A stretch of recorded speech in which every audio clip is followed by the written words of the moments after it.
Welcome to the Valmika Property Investing Podcast.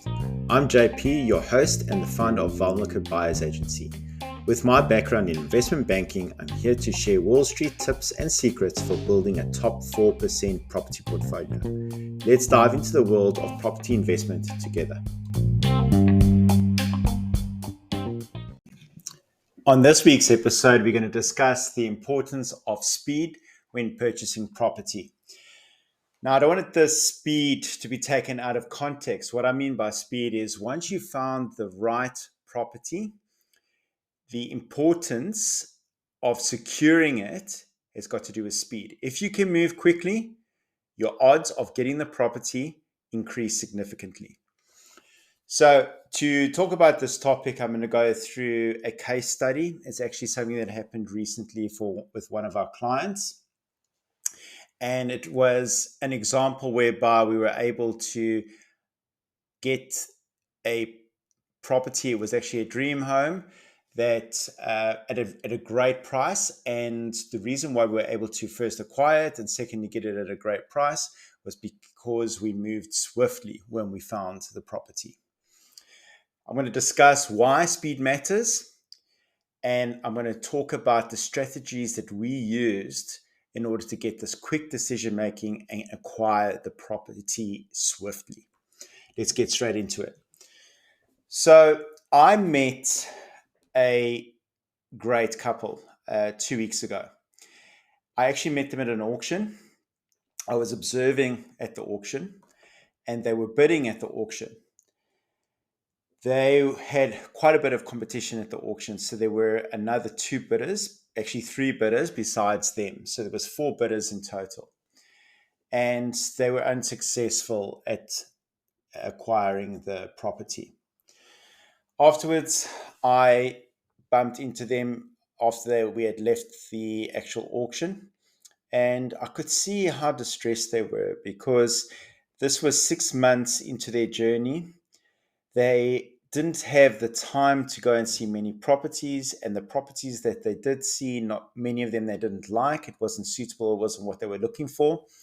And the ones that they had found that were suitable, they were unsuccessful in acquiring them. And this was another failed attempt. And I could just feel the pain that they were going through because after 6 months down the line, and actually turned out they were living and having to move in with parents, the situation was becoming dire. Hope was fading. So we took it on personally to help them.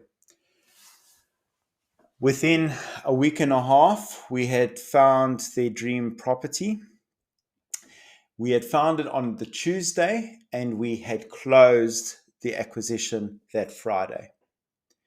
Now, why does speed matter?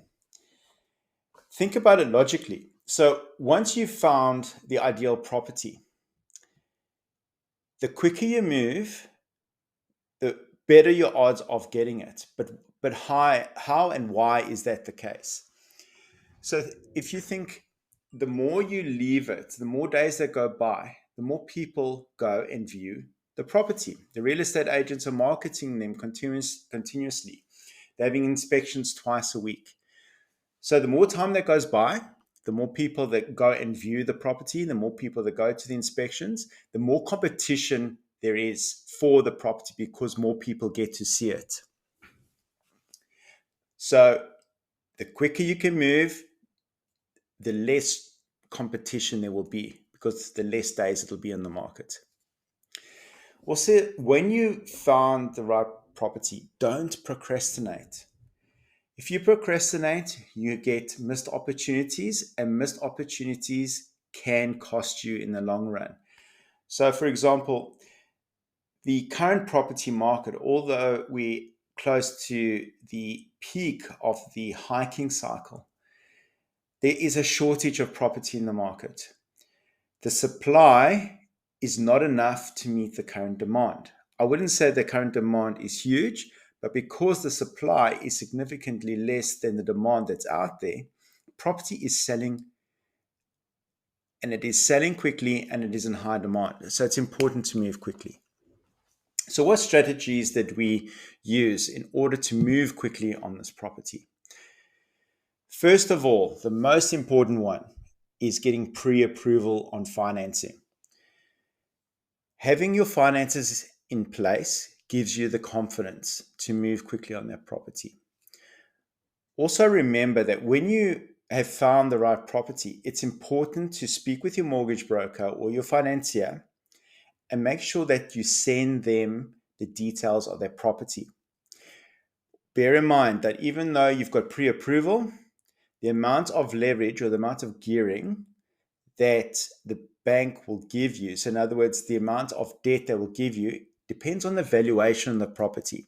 So understand where the banks see the valuation of their property, because that will determine how much they will be able to lend against that property. Secondly, property research. Make sure you have done your property research properly when you're looking for that ideal home or the investment property. So in order to do this, clearly define exactly what it is that you want from the property. Understand what it is in terms of your investment goals. Even though you may be purchasing a home occupier, or it might just be an investment property, understand exactly what you want to get out of it. That'll help you narrow down the search. Secondly, understand the economy, understand the demographics of the area you're in, because the economy will influence different demographics differently, and that will influence different suburbs differently because of those demographics. Understand your suburbs. Understand them very well. Understand the streets in the suburbs. Some streets are better than others in suburbs. Understand the correlation between your suburbs as well. So understand how the property sales in one suburb will be able to affect the other. So you get a good understanding of the facts around where you're looking to acquire the property. Once you've established the right suburb and you've found the ideal property, make sure you do your due diligence and move swiftly on this, but make sure you cross all your T's and dot all your I's, so to speak. That'll start off with the building and pest inspection. We don't rely on the building and pest report that comes from the agent selling the house. We like to do our own one. And the reason we like to do our own one is because typically, and what we find, and this is not always the case, but in some cases we find that in the report it says, oh, we weren't able to access this part of the house, etc., etc. So there are missing gaps in some of those reports. So we have a pest and property inspector, and we ask them to go and assess the property as soon as possible. Next part of your due diligence is make sure you're not in a fire zone, a flooding zone. Heritage listings, check those. Check your easements, for example. Also get the contract. So straight away when you find the property, first thing I do is I get the contract.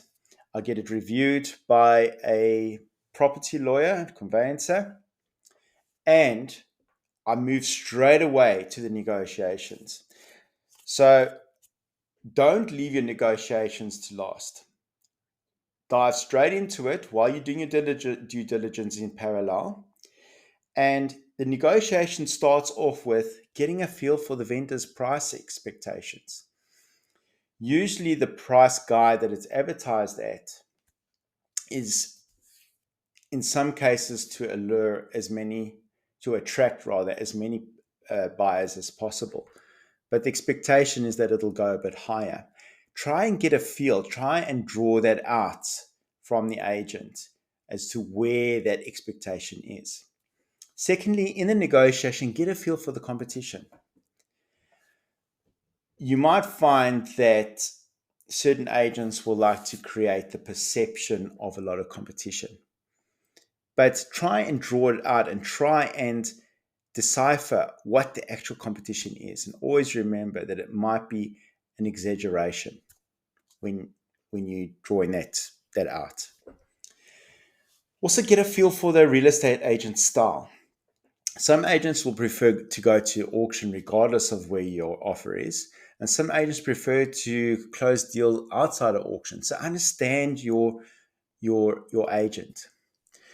What we like to do is we always like to have a backup property in mind, where real estate agents create the perception of competition. Remember, you can create the competition in a different form, and that's in the form of property. So always have backup properties in mind and use that as leverage in your negotiations as well. And finally, this is a very, very powerful way of moving quickly on your property. Once your due diligence is done, and make sure it's done thoroughly, don't take any shortcuts. Once you are certain of it, once you're certain of your financing, you can make your offer with a signed contract. This is very powerful because if you're competing against somebody who might have a slightly higher offer, but if yours is in the form of a contract, it's basically saying to the agent, this is a done deal if you accept it. So that is a very powerful way of getting the property. Other points of negotiating power are early settlement. Obviously, make sure that you are able to do this. Don't do it and then find out that you can't, because then you're getting yourself into trouble. So early settlement, offering that is a very powerful negotiating tool. Second one, and this is something not for everybody, which is why you must be 100% certain that you can do this, and that is waiving off cooling off periods. Check your state laws and make sure your due diligence is in line before you do this. But that is a powerful way of negotiating as well. So we apply these tactics when moving swiftly, but this is only when we find the right property. You don't move quickly on any property regardless, rewardless. You make sure you do your steps properly, make sure you do your property research, make sure you do your due diligence, make sure you get your pre-approval, and negotiate straight away on the property. So even though we found the property the Tuesday and we closed the Friday, then my negotiation started the Tuesday. So we were negotiating all those days leading up to the Friday while we were doing the due diligence, etc. on the side. So just keep that in mind. And lastly, if you don't have the time to do this, collaborate with professionals. Stick to your knitting, so to speak. Get the professionals in to do this for you. You will save money in the long run. Doing it yourself, when you're not able to do the research properly, the negotiation properly, the contract review properly, it's just going to set you back. Get yourself a buyer's agent and get yourself leverage off other professionals to get the deal done properly. All right, so moving on to auction clearance for the weekend of the 19th of November. New South Wales is clearing at a steady rate in the high 60s, so 67% again. It's been like that for the last couple of weeks, with Sydney also clearing at around the 68.7% mark. Queensland slightly lower than it was last week, so dropping off the 60% clearance mark, and that's sitting at 59.6%, with Brisbane sitting at 58%. So the demand seems to be waning off there in that state a little bit. Victoria also maintaining that high 60s clearance rate, which is pretty strong. That's at 66.9%, with Melbourne at 68%. It seems that the supply-demand dynamics are favouring more supply in that state too. Western Australia obviously is a difficult one, as not all properties go to auction. However, the ones that are on auction, there's a clearance of 35.7%, with Perth at 36.36%. As always, and it's been for the last couple of months, South Australia is the highest clearance rate, still clearing in the high 70s at 77.6%, with Adelaide jumping up to 80.91%. So strong demand for property in South Australia. I hope you enjoyed this episode. I hope you found it valuable, and we look forward to seeing you in the next one.